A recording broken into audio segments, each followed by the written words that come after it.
Hello students आपण समस्त को साइकोलॉजी ऑनर्स क्लास को स्वागत पिला माने बर्तमान वीडियो रे हमें जानिबा आपण मानकर प्लस 3 रो थर्ड सेमिस्टर रो मेजर पेपर 5 बा कोर पेपर 5 जोटा कि आपण मानकर रही फंडामेंटल्स ऑफ सोशल साइकोलॉजी। ठीक अच्छे सामाजिक मनोविज्ञान जो आपण मानकर फंडामेंटल्स गुड़िक रही बा फंडामेंटल्स ऑफ साइकोलॉजी जो पेपर आपण मानकर रही तार सिलेक्शन क्वेश्चन 2026 रे जो माने प्लस 3 रो थर्ड सेमिस्टर देबे से इंपोर्टेंस क्वेश्चन गुड़िक पिला माने आसी केवल आउ केवल psychology honours class YouTube channel रे ही आपण मानक पई उपलब्ध हो पारुछि। साइकोलॉजी रो ऑल सेमिस्टर रो सबु पेपर रो सिलेक्शन क्वेश्चन क्लास होछि केवल आउ केवल आम चैनल रे। तेणु करके एई वीडियो को सब सांगसाथी मानक पाखको टिके शेयर कर दियंतु जो मानकर आगो को रही प्लस 3 रो थर्ड सेमिस्टर एनईपी 2020 अंडर रे आपण माने एडमिशन करछन्ती एवं एग्जाम मध्ये दउछन्ती। टोटल ऊपर आपण मानकर 100 मार्क्स रो एग्जाम हेउछि। ठीक अच्छे बहुत सारा पिला माने कहते कि सार आमर थर्ड सेमिस्टर आग को अच्छी सिलेक्शन क्वेश्चन आणतु मेजर पेपर 5 रो सिलेक्शन क्वेश्चन आपण आनी देछि 100% ग्यारंटी ए क्वेश्चन गुड़िक आपई वर्ष 2026 रे क्वेश्चन गुड़िक आसी। जदि मेजर पेपर 6 रो किछि भी सिलेक्शन क्वेश्चन आपको दरकार ताले ए वीडियो कमेंट सेक्शन रे आपण माने कमेंट करंतु रिप्लाय मु आपण मानकु निहाती भाବରେ देबी एवं सेही रिलेटेड वीडियो मध्ये आपण मानक पई आनिबी बा आपण मानकर कोर पेपर 6 रो बा मेजर पेपर 6 रो वीडियो मध्ये आपण मानक पई आनिबी सिलेक्शन क्वेश्चन मध्ये आपण मानक पई आनिबी। चैनल न आथिले चैनल को सब्सक्राइब करियो सहित पाखरे थिबा नोटिफिकेशन बटन को ऑल रे सेट कर देबे जदर कि जेतेबे ए टाइप रो किछि इंपोर्टेंस अपडेट्स देबी सर्वप्रथम नोटिफिकेशन आपण मानक पाखरे पहुंची परिबो। वीडियो मोस्ट इंपोर्टेंस रहिबो प्लस 3 रो थर्ड सेमिस्टर जो माने आगु को दबाकू जाउछन्ती समस्त छात्र छात्री मानक पई जो मानकर साइकोलॉजी ऑनर्स रहिछि। ठीक अच्छे फास्ट लास्ट पर्यटन देखिए कहीं भी स्किप करेंगे जानी पारे अधा क्वेश्चन जानी पारे है बहुत जल्दी आपर एग्जाम होगा जाऊँगी आसंता फेब्रुआरी 11 रु बोध आपर एग्जाम आरंभ होगा जाऊँगी तेणु हाथ में बहुत कम समय जेहेतु एनईपी 2020 लागू होती तेणु करके खामखियाली पढ़वार ना कि बैक लगेबार ना है गोटे मोटिव गोटे गोल आप रखिए। देखा क्वेश्चन गुड़ी आपर कौन कौन सब रही पाने प्रथम क्वेश्चन आपर रही ऑब्जर्वेशन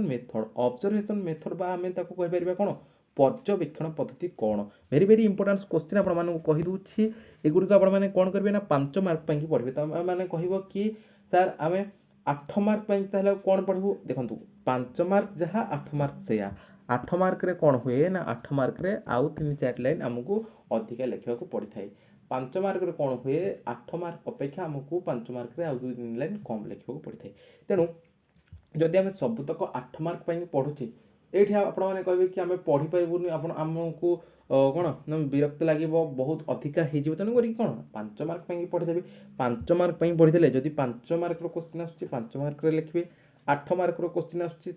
आउ 2-3 लाइन अधिका करके लिखे 2 मार्क 3 मार्क क्वेश्चन आस 5 मार्क जहाँ पढ़ी थे से 2-3 लाइन कम करके लिखिदेवे। बुझीपारे ना बुझीपारे होगा ताले एवं जो क्वेश्चन गुड़िक देवी आपने कौन पढ़े 5 मार्क पर पढ़े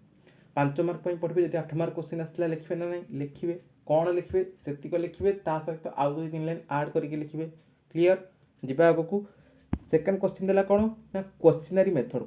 मेथड अर्थ आमर कौन क्वेश्चनरी मेथड अर्थ आमर हूँ कौन प्रश्नावली पद्धति बोली आम कहीपर। ठीक अच्छे यहाँ बोथ 5 मार्क आउ 8 मार्क आसो। ठीक अच्छे ऑब्जर्वेशन मेथड जो आपको कहली पर्यवेक्षण पद्धति सी आप 5 मार्क और 8 मार्क आसो सरला। नेक्स्ट तापर जी 3 नंबर क्वेश्चन कौन अच्छी इंटरव्यू मेथड अर्थ कौन इंटरव्यू मेथड अर्थ हूँ आमर कौन कहीपर साक्षात्कार पद्धति आम कहीपर सी बहुत 5 मार्क और 8 मार्क कहले 3 मार्क 2 मार्क आपर आसीज है very very important question observation method questionnaire method interview method experimental method जमी भी होले आपर 8 मार्क गोटे थुआ 5 मार्क थुआ है खाली पढ़ी जीवार अच्छी पे। नेक्स्ट कौन देला goal and scope of social psychology जो सोशल साइकोलॉजी आमर रही सामाजिक मनोविज्ञान तार गोल्स आउ स्कोप माने आम कहिपा तार क्षेत्र आउ तार जो गोल्स तार लक्ष्य। ठीक अच्छे नेक्स्ट तापरे ये मत गोटे इंपोर्टेंट क्वेश्चन नेक्स्ट तापरे देखो कौन देला तापरे आमर देला structure and function of group आमर जो ग्रुप रही दल रही तार गठन आउ कार्य है क्वेश्चन जदि केवल आसीथिबो जे कोन ना स्ट्रक्चर ऑफ ग्रुप ताले कोन ना ग्रुप रो केवल स्ट्रक्चर टा लिखिबी हैला जदि केवल क्वेश्चन आसीथिबो फंक्शन ऑफ ग्रुप ताले कोन ना ग्रुप रो केवल फंक्शन टा लिखिबा हैला ना जदि क्वेश्चन मर्ज करके आसीथिबो जेमति कि structure and function of group ताले कोन ग्रुप रो स्ट्रक्चर और फंक्शन दुईटा जाक लिखबो पड़िबो हैला नेक्स्ट क्वेश्चन देला कोन ना सोशल लफिंग हमर कोन आम कहीपर सामाजिक अलसता कौन बोलिकी नेक्स्ट कन्फर्मिटी आम रही जोटा कि अनुकूलन कौन ताको नहीं क्वेश्चन आम आसपर ओबीडियंस एंड सोशल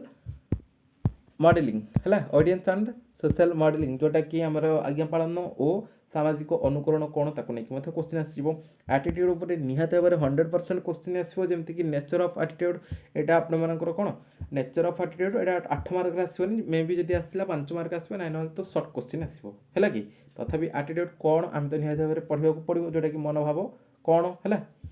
तार स्वभाव गुड़िक लेख तेना 5 मार्क आसीज है कि 8 मार्क न आसले ना बस 5 मार्क आसीज मुझे तो कहूँ 5 मार्क पर सब पढ़ी बोल ओके नेक्स्ट तापर कौन दिला attitude formation and changing attitude formation and changing माने से जो आमर मनोभावर आम कौन कहीपर मनोभावर गठन और तार परिवर्तन बोलिक कहीपर है कि नेक्स्ट तापर आमर कौन देखिए एटीट्यूड मेजरमेंट मनोभावर मापन नेक्स्ट देखिए nature and components of prejudice हाँ प्रिजुडाइज को लेकिन जमी आप क्वेश्चन आसो प्रिजुडाइज स्टेरियोटाइप एटा आसो है ये कौन था nature and components of prejudice है कि आमर जो पूर्वाग्रह रही है तार सब कौन कौन उपादान आउ तार आम कहीपर तार स्वभाव कौन बोलिकी है तार स्वभाव आउ उपादान कौन कौन सब रही प्रिजुडाइज तापर आहरी प्रिजुडाइज को लेकिन कौन आसो आमर आहरी आसब ये देला कौन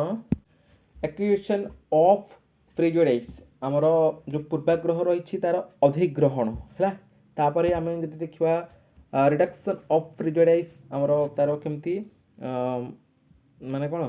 तार क्षय बा ह्रास बोली कहीपर है कि प्रिजुडाइज आमर जो पूर्वाग्रहर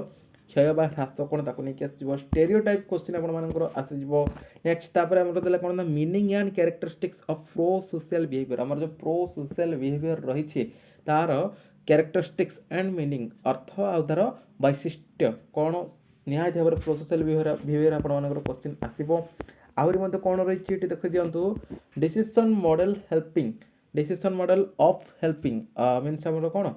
ना सहयोग सिद्धांत मॉडल कहले तुम्हें कौन बुझे ताको नहीं क्वेश्चन आसो आहरी जब प्रो सोशल बिहेवियर को देखा आहरी कौन देखी ना determinants of pro social behaviour determinants of pro social behaviour अर्थ जो प्रो सोशल बिहेवियर रही तार निर्णायक गुड़िक कौन कौन तार निर्णायक देखो ये लिखी देती आपकी पर्सनाल फैक्टर्स गोटे रही सिचुएशनल फैक्टर गोटे रही सोशल कल्चरल फैक्टर्स गोटे रही तो यहाँ हूँ कौन तार डिटरमिनेट्स अर्थ तार निर्णायक गुड़िक ये 3टा हूँ तार निर्णायक तार आंसर आप लिखिए है तो 1.5 मार्क 3 मार्क आपमती भी जब क्वेश्चन दी सोशल कल्चरल फैक्टर्स कौन सिचुएशनल फैक्टर्स कौन निहती लिखिपारे कहीं ना जो determinants of pro social behaviour देती से भितर आम यहाँ लिखा ना यहाँ सब पॉइंट करके है कि आंसर जब आप न पाँच आंसर आम वीडियो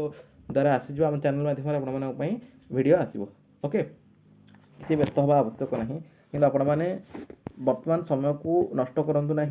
जो छात्र छात्री सामने ये वीडियो पहुँचुची समस्ते निज निजर डिपार्टमेंट सांगसाथी मानक सेयार कर दिंतु कारण बैक कहार न लागू है मार्क एपट सेपट हो पछे किए अधिका कि कम रखिदेव प्लस 3 रे सांगसाथी पाठ पढ़ा है किए क्या अधिका रखिदेवा किए क्या कम रखिदेवा सेमती किसी आम से मनोभाव आम रखा नहीं है जेहेतु साइकोलोजी स्टूडेंट्स है समस्ते केमती पास करवा कहार भी बैक न लगे से लक्ष्य रखिक आम समस्त को साहाय्य करवा है तापर आमर ये कौन देला एम्पाथी अल्टरसिम हाइपोथेसिस आमर एम्पाथी अल्टरसिम हाइपोथेसिस अर्थ आमर कौन देला पिला माने ना सहानुभूति परिहत उपकल्पना बोली आम कहीपर है कि नेक्स्ट तापर आमर कौन देखिए negative states relief model negative states relief model आम या कहीपर नकारात्मक मनस्थिति ह्रास मॉडल कौन तापर देखिए कैंसेप सिलेक्शन थ्योरी जमीक आम कहीपर रक्त संपर्क चयन सिद्धांत कौन या क्वेश्चन आसो भेरी भेरी इंपोर्टाट क्वेश्चन गुड़िक जोटा 5 मार्क 8 मार्क आपर 3 मार्क 2 मार्क आप सर्ट क्वेश्चन जहाँ भी रही है गुड़िक आसो है कि नेक्स्ट तापर देखिए कौन ना meaning and characteristics of aggression aggression means आम कौन ना अक्रोश बोली कहीपर है अक्रोश बा आक्रमण बोली कहीपर अक्रोश कहले ठीक हम है ଅକ୍ରୋଶର କ'ଣ ମିନିଂ ଆଉ ତାର କ୍ୟାରେକ୍ଟରିଷ୍ଟିକ୍ସ ଅର୍ଥ ତାର ସମ୍ପର୍କ ଅର୍ଥ ଆଉ ତାର କ୍ୟାରେକ୍ଟରିଷ୍ଟିକ୍ସ ବୈଶିଷ୍ଟ୍ୟ ହେଲା କି। ନେକ୍ସଟ ତାପରେ ଦେଇଛି କ'ଣ ନା ଡିଟରମିନେଟ୍ସ ଅଫ୍ ଆଗ୍ରେସନ୍। ଡିଟରମିନେଟ୍ସ ଅଫ୍ ଆଗ୍ରେସନ୍, ସେ ଯେଉଁ ଆଗ୍ରେସନ୍ ରହିଛି ତାର ନିର୍ଣ୍ଣାୟକ ତତ୍ତ୍ୱ କ'ଣ ସବୁ ରହିଛି ତାକୁ ନେଇକି ମଧ୍ୟ କୋଶ୍ଚିନ୍ ଆପଣମାନଙ୍କର ଆସିଯିବ। ଏଇଠି ଆପଣମାନଙ୍କୁ କହି 5 ମାର୍କ ଆସିବ ନା 8 ମାର୍କ, ମୁଁ ଆପଣମାନଙ୍କୁ ଯେମିତି କହିଲି ପ୍ରଥମରୁ 5 ମାର୍କ ପାଇଁକି ପଢ଼ିଦେବେ। ଯଦି 8 ମାର୍କ ଆସିଲା 2-3 ଲାଇନ୍ ଅଧିକା କରିକି ଲେଖିବେ, 5 ମାର୍କ ଆସିଲା ସେତିକି ଲେଖିବେ, 2 ମାର୍କ 3 ମାର୍କ ଆସିଲା 2-3 ଲାଇନ୍ କମ୍ କରିକି ଲେଖିଦେବେ, ସରିଲା। ନେକ୍ସଟ ତାପରେ ଯିବା ଆଗକୁ। ତାପରେ ଆମର କ'ଣ ଦେଇଛି ଫ୍ରଷ୍ଟ୍ରେସନ୍ ଆଗ୍ରେସନ୍ ହାଇପୋଥେସିସ୍। ଆମର ତାକୁ କହିପାରିବା କ'ଣ ନା ଆମେ ତାକୁ କହିପାରିବା ପିଲାମାନେ ହତାଶା ଅକ୍ରୋଶ ଉପକଳ୍ପନା ବୋଲିକି କହିପାରିବା ହେଲା। ନେକ୍ସଟ ତାପରେ ଆମେ ଯଦି ଦେଖିବା ସୋସିଆଲ୍ ଲର୍ଣ୍ଣିଂ ଗୋଟେ ରହିଛି, social learning approach. Social learning approach ସାମାଜିକ ସିଦ୍ଧାନ୍ତ ପଦ୍ଧତି କହିଲେ ତୁମେ କ'ଣ ବୁଝ, ଏଭଳି କୋଶ୍ଚିନ୍ ମଧ୍ୟ ଆସିଯିବ। ନେକ୍ସଟ ହେଲା କ'ଣ ପ୍ରିଭେନ୍ସନ୍ ଆଣ୍ଡ କଣ୍ଟ୍ରୋଲ୍ ଅଫ୍ ଏଗ୍ରେସନ୍। ଆମର ଯେଉଁ ଆଗ୍ରେସନ୍ ରହିଛି ବା ଆକ୍ରୋଶ ରହିଛି ତାର ପ୍ରିଭେନ୍ସନ୍ ଆଣ୍ଡ କଣ୍ଟ୍ରୋଲ୍ ଆମେ କହିପାରିବା, ତାର ପ୍ରତିରୋଧ ଆଉ କଣ୍ଟ୍ରୋଲ୍ ତାର ନିୟନ୍ତ୍ରଣ କହିଲେ ତୁମେ କ'ଣ ବୁଝ ହେଲା। ଏତିକି ଆପଣମାନଙ୍କର ସିଲେକ୍ସନ୍ କୋଶ୍ଚିନ୍ ରହିଲା ବର୍ତ୍ତମାନ 2026 ପାଇଁକି ହେଲା।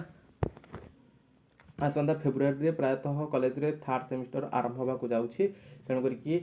ଆଉ ଅଳ୍ପ ଦିନ ଆପଣମାନଙ୍କ ହାତରେ ସମୟ ରହିଲା। ତେଣୁ କରିକି ଏଇ କୋଶ୍ଚିନ୍ ଗୁଡ଼ିକ ଯେଉଁ ଆପଣମାନଙ୍କୁ କହିଲି ଇଏ ହେଉଛି ଆପଣମାନଙ୍କର 2026ର କୋର୍ ପେପର୍ ବା ମେଜର ପେପର୍ 5 ହେଲା। Major paper 5 3rd semester social psychology ଆପଣମାନଙ୍କର ରହିଛି ତାର ସିଲେକ୍ସନ୍ କୋଶ୍ଚିନ୍ ଗୁଡ଼ିକ। ଆପଣମାନଙ୍କୁ ସିଲେକ୍ସନ୍ କୋଶ୍ଚିନ୍ ଦେଇଦେଲି ମେଜର ପେପର୍ 5ର। ମେଜର ପେପର୍ 6 7ର ଯଦି ଆପଣମାନଙ୍କୁ ଦରକାର ଭିଡ଼ିଓର କମେଣ୍ଟ ସେକ୍ସନରେ ଆପଣମାନେ କମେଣ୍ଟ କରିବେ, ମୁଁ ଆପଣମାନଙ୍କ ପାଇଁ 6 ଆଉ 7ର ମଧ୍ୟ ସିଲେକ୍ସନ୍ କୋଶ୍ଚିନ୍ ଆଣିଦେବି। ଯଦି ଆଉ କିଛି ଡାଉଟ୍ ରହିଛି ଭିଡ଼ିଓର କମେଣ୍ଟ ସେକ୍ସନରେ କମେଣ୍ଟ କରିବେ, ରିପ୍ଲାଏ ମୁଁ ନିହାତି ଭାବରେ ଦେବି। ସେ ରିଲେଟେଡ୍ କ୍ଲାସ୍ ଏବଂ ଭିଡ଼ିଓ ମଧ୍ୟ ଆପଣମାନଙ୍କ ପାଇଁ ଆଣିବି। ବର୍ତ୍ତମାନ ଭିଡ଼ିଓରେ ଏତିକି, ଦେଖା ହେବା ଆଉ ଏକ ଭିଡ଼ିଓରେ। ରହିଲେ ଆଜ୍ଞା, ନମସ୍କାର।